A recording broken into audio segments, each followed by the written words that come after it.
So the session today is time off policies. It seems that there's a lot of information in the news about the different rules and regulations that are starting to come in. So we're going to talk about that just a little bit today, but also talk about just the trend towards PTO that we've seen over the last couple of years. There's some pretty interesting statistics on what companies are doing and who's moving to them. My name is Tyson Fuehrer. I'm with Biggs Insurance. I'm the compliance manager here at the office. And then we're also working with Rhonda Stevens, who is with BBSI and should be logging in here in just a moment. She had experience with Schwab right before she came on with us, and is providing some great HR consulting services for clients around the area.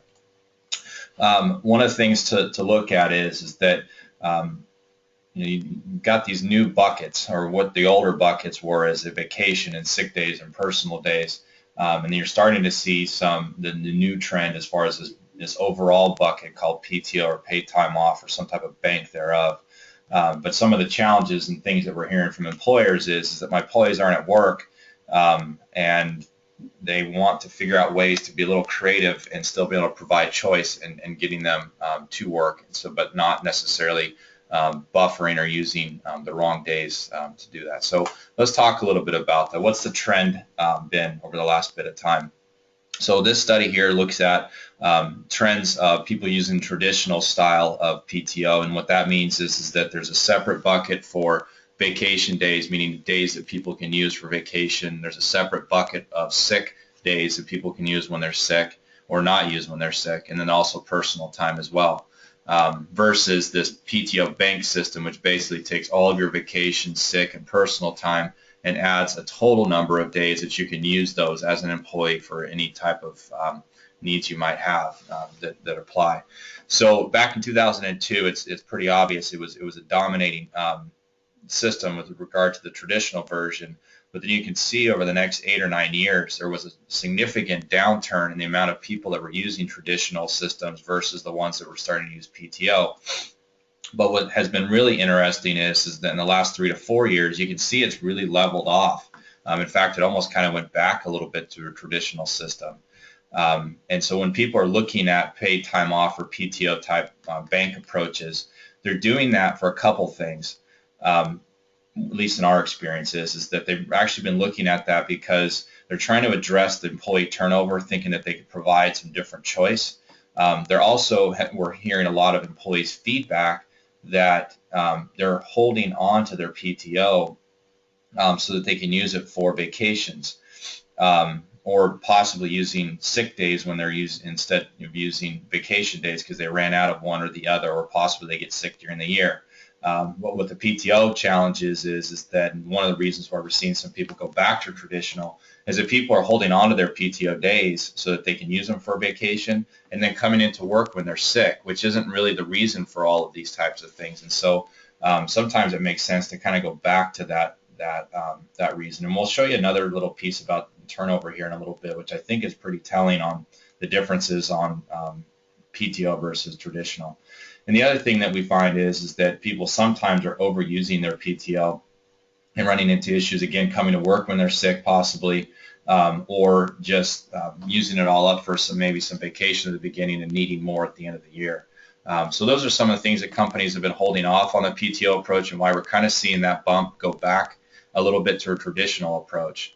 But when we look at survey-wise during that same period of time when companies were kind of flatlining on traditional versus PTO, a couple of things that we saw. One, originally, the reason why people were switching to PTO was they were trying to simplify the administration. And really what we understand with that is that simplifying the administration means that people were basically using wrong buckets. And so the documentation that was required to justify using the bucket up usually when someone is using sick time for vacation time can be a little bit cumbersome. It also is, when you see these massive trends, it starts to be competitive in the marketplace. And so we saw in 2010 a lot of people choosing to go to a PTO schedule kind of because everybody else was. The other thought is that it would help reduce absenteeism.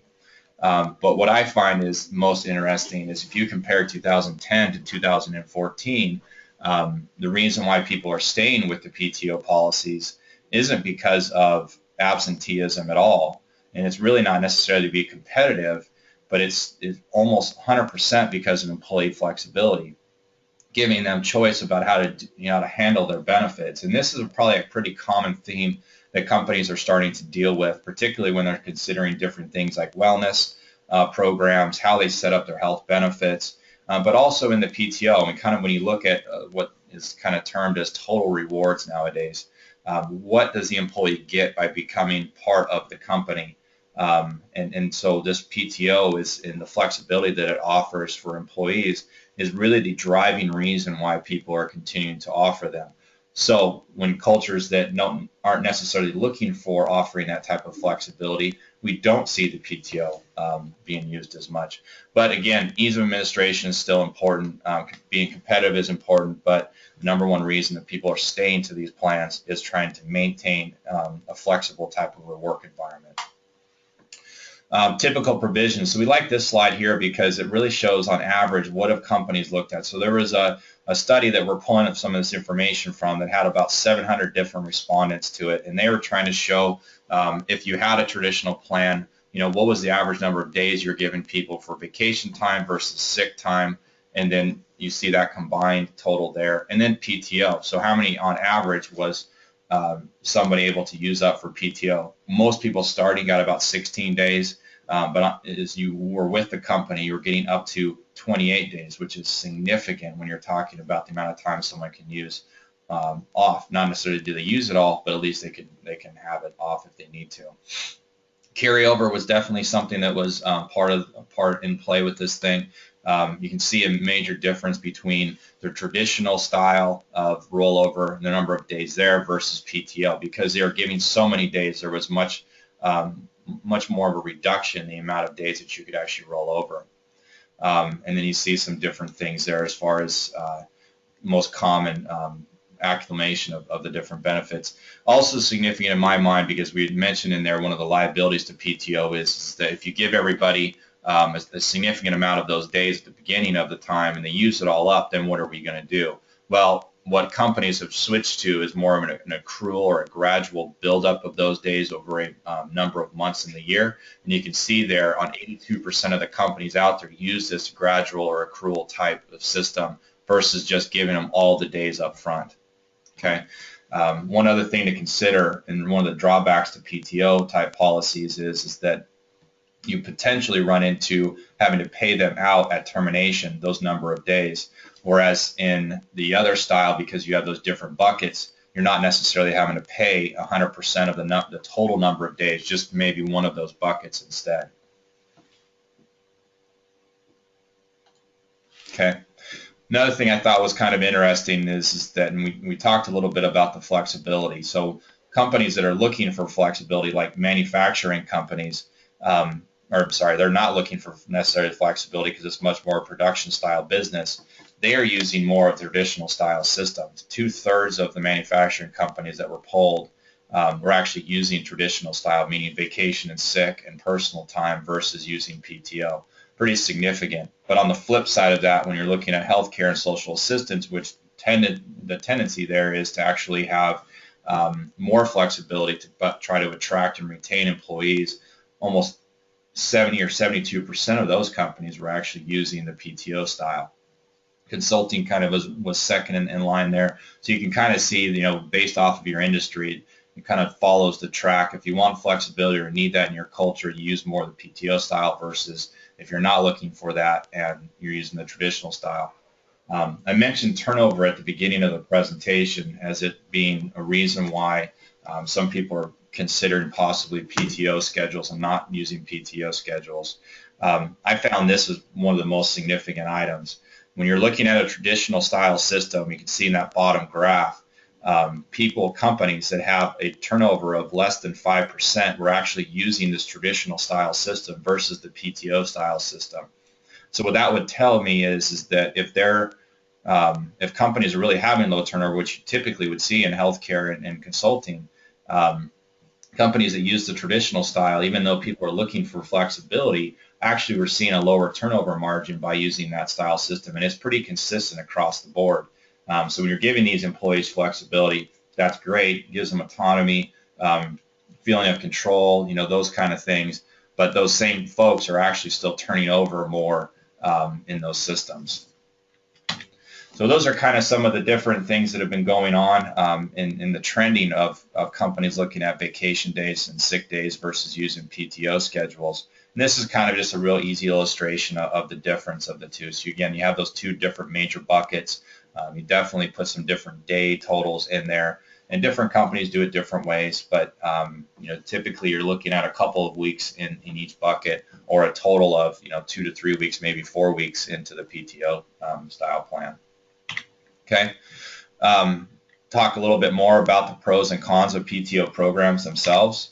We already talked about flexibility as a pro of using PTO, ease of administration, possibly reducing absenteeism if it's not driving more turnover, increased employee honesty, because again, when you're using the buckets that they have to justify vacation days when usually they're using their sick days because they're running out of time, you're going to make it easier, I guess, for the administration and potentially even the employees having to not have to come up with fake notes to be able to get the days that they want off.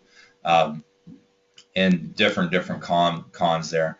You run into presenteeism, which is another issue because of the sick issue, right? Okay. Now, one of the reasons you may be on the session today is to hear a little bit about the state and local laws. What's always interesting, this has been true with healthcare reform as well, is that the states of Washington and Oregon are much further progressive in the different policies that are out there. And a lot of the federal mandates that are coming out aren't necessarily affecting our states as much in the Pacific Northwest because we're already kind of there. And really the Fed is just starting to make everybody else catch up to what we're doing. So to date, right now, city ordinances in Washington and Oregon, as well as the state laws, have allowed vacation to satisfy the actual law, which means that a lot of the requirements are already being met.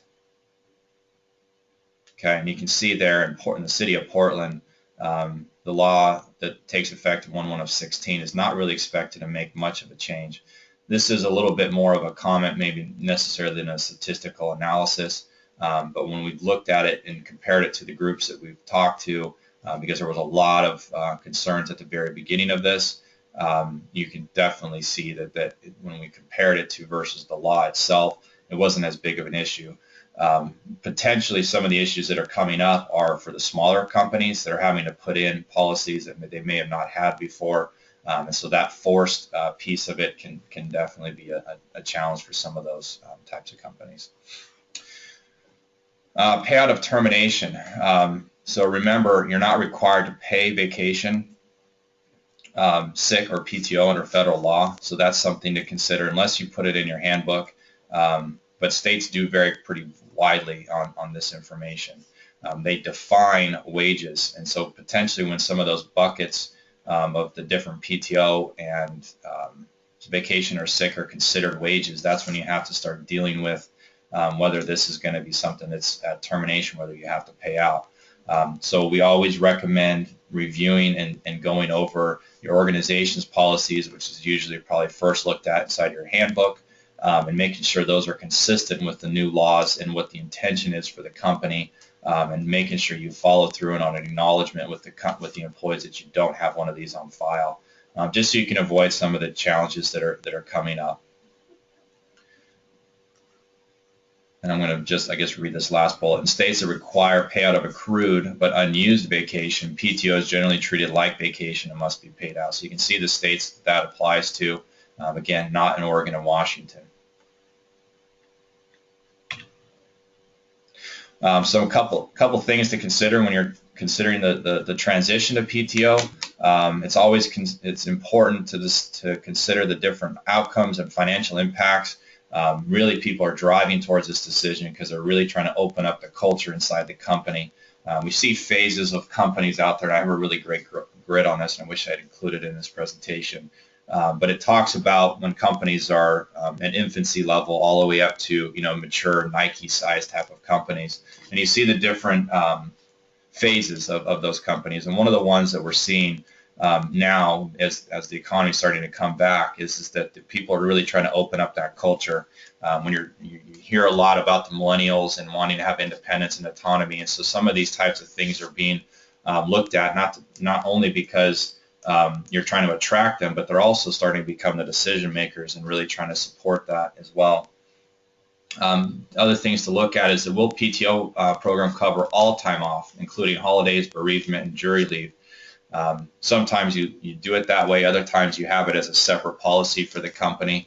But again, want to look at that and then also consider, is this going to be something that you're going to deal with in the payout down the road?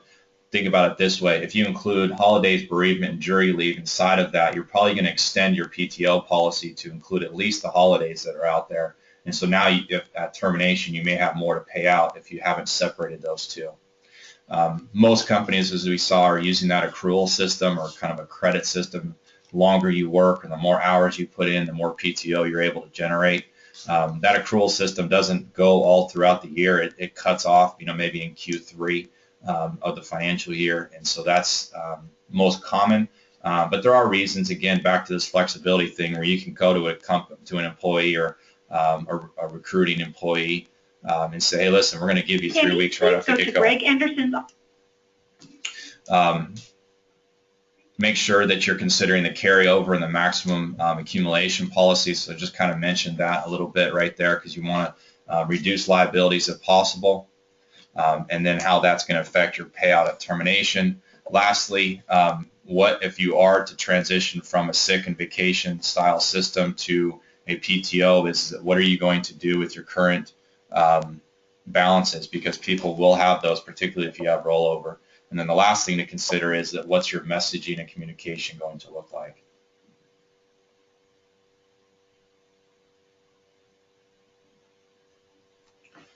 There are some questions out right now about size of the corporation and what the PTO policy is going to have to deal with that termination if it's not included. I'm going to offline those and follow up with you direct.